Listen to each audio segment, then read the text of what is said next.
Hi guys, it's Jennie, and this is a man you haven't seen before. This is my boyfriend Richie. Hi, how's it going? So I kind of wanted to briefly talk about basically what's been going on. We all know coronavirus is a thing, and we're all pretty shooken up by it. But for those of us who have already been dealing with the type of depression or anxiety, this could probably be setting us over the edge a little bit. So I have depression, anxiety. Richie does not. So for him, dealing, or not dealing, but being with a person like me has been very different.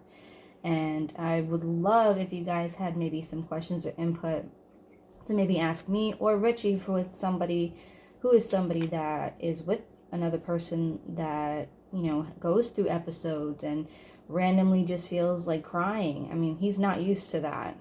He hasn't been through this type of situation. He doesn't feel the same way I do. And, I'd love to hear maybe him say a couple words about what it's been like being with someone who's like with me. It's been difficult, I'm not gonna lie. I don't have depression, I don't have anxiety, panic attacks here and there, the I guess average from what I would consider. But I never knew anybody that had depression or anxiety. I always heard about it, and I was one of those people that was just feel better.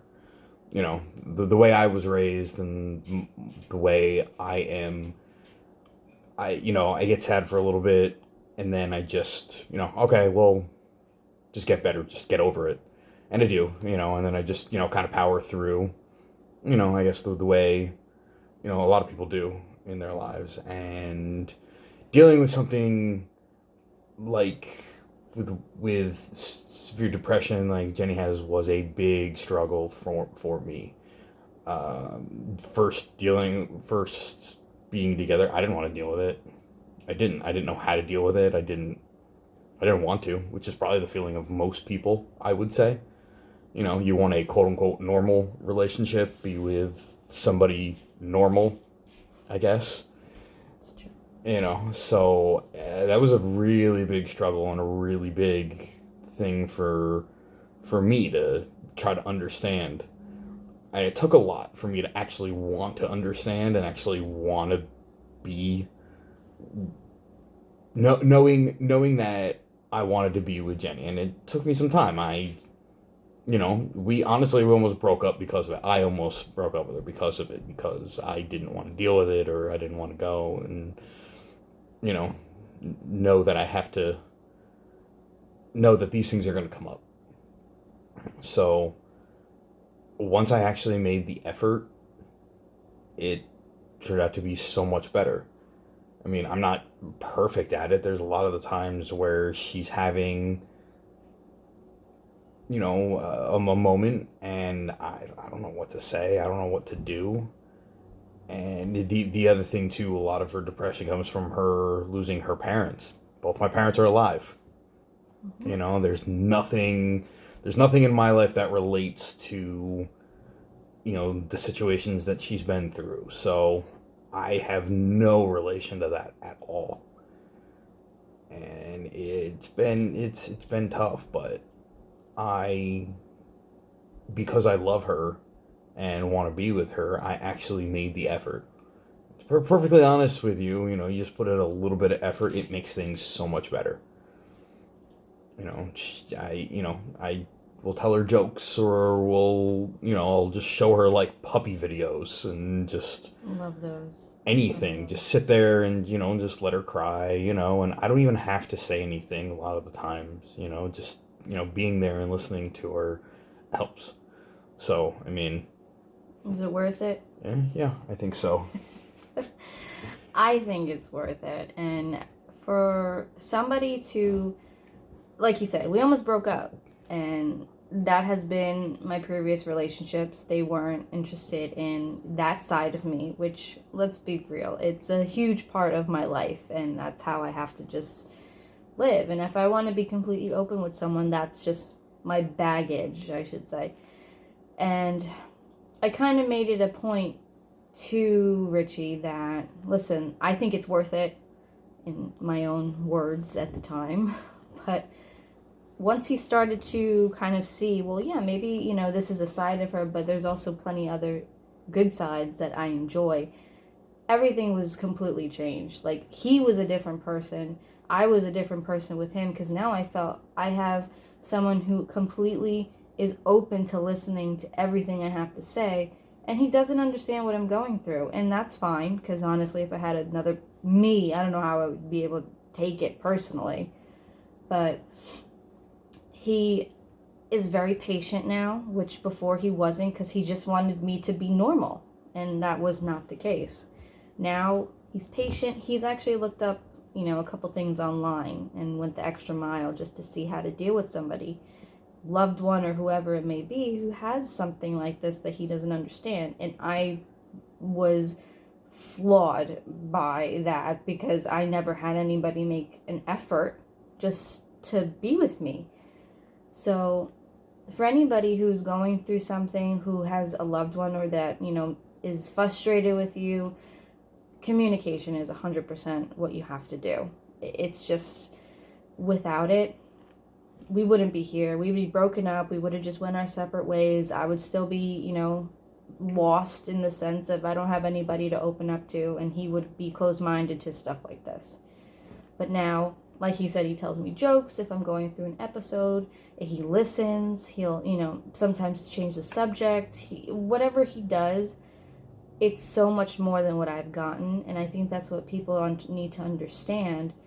Sometimes we just need to vent, or we need to just laugh. It all depends on who you are. Me personally, if I'm just going through something, and it has to do with my parents, for instance, he can't relate. I mean, he can't say, I know what you're going through, but the fact that he's there and he hugs me and he'll say something, you know, funny, or, you know, talk about what my parents are doing up there, is just, it's so much more than what I've ever gotten, and it's what I need. And for him, I think, you know, he kind of likes me a little bit enough to stay, so he keeps going and trying. But feel free, please, to ask any questions, because I know a lot of people who are dealing with someone who does have depression or anxiety may not know what to do, and they feel like, oh my God, I don't know what to say. And Richie, you know, he's been there. He's gone through it. We've gone through it. We've been together for over 4 years, ups and downs.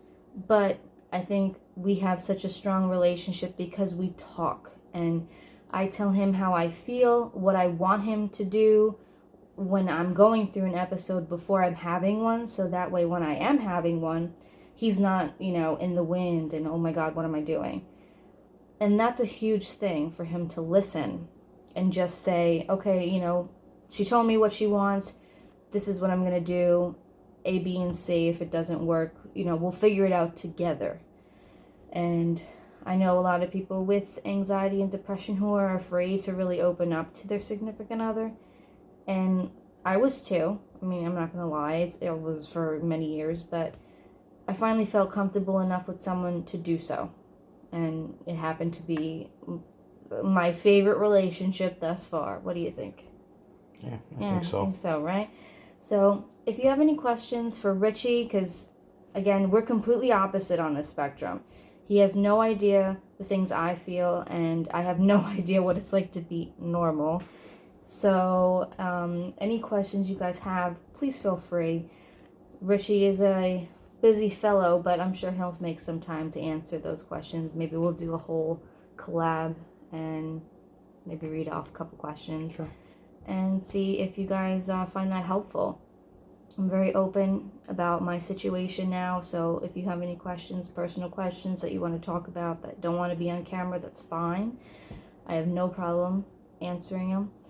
But, you know, this whole epidemic has kind of opened up a lot for people, and maybe if you didn't have anxiety before, you do now, and it's scary and you don't know what to do or what to say. And trust me, we've all been there. Whoever has this issue has been there. Richie, as a person who's not normally depressed or anxious, you know, he feels it too, because this is a scary situation. So let me know what you guys think. If you have any questions for Richie or myself, we'll be more than happy to help. And we hope that you guys stay safe out there and stay home if you're not an essential worker. Stay home. Stay home, please. And if you're going to go out, wear your masks and gloves, but take them off before you touch your car and your keys and your house. Take them off. Use Lysol. Wipe the steering wheel. Don't touch your keys or your steering wheel or your car handle with the gloves you just went shopping to. Defeats the purpose. It really does. And when you get home, if you have some Lysol left, even though that's like a pretty big topic right now of it not being there, spray your shoes. Please pray to God that you don't walk around in your shoes in your house. But if you do, spray the tops and spray the bottoms. Again, I'm a nurse, so if you have any questions about that and being clean, please, I have no problem talking to you because we get drilled every day on what to tell people. So if you want to be extra safe, let me know. Anything you have to say about being home alone, working all day? It's tough. It's tough. If you need to get out of the house, do so, but just be safe about it. Yes. Richie works from home. Thank God he still has a job. Not everybody does, so he's a little bit busy during the day, but he can get a little stir crazy during the day. So yeah, it's tough. It's tough. So those of you who are in the same situation, or even if you're laid off or unemployed and you need to get out of the house, just be careful. Just be safe. There's a reason why they have this whole social distancing thing. So, yes, take a walk. Like, be a 10-minute walk. It doesn't have to be. Does wonders. It doesn't have to be like around the whole city. Just take a walk or do some yoga or stretching or anything you find enjoyable. Just try to get through it, because we're gonna get through it, everybody. We're going to get through it, as they say. If you're going to hell, no. If you're going through hell, keep going. Smart, right? All right, guys. It was a pleasure. Thank you, my love. Of course. For answering the lone question of how much he loves me. A little bit.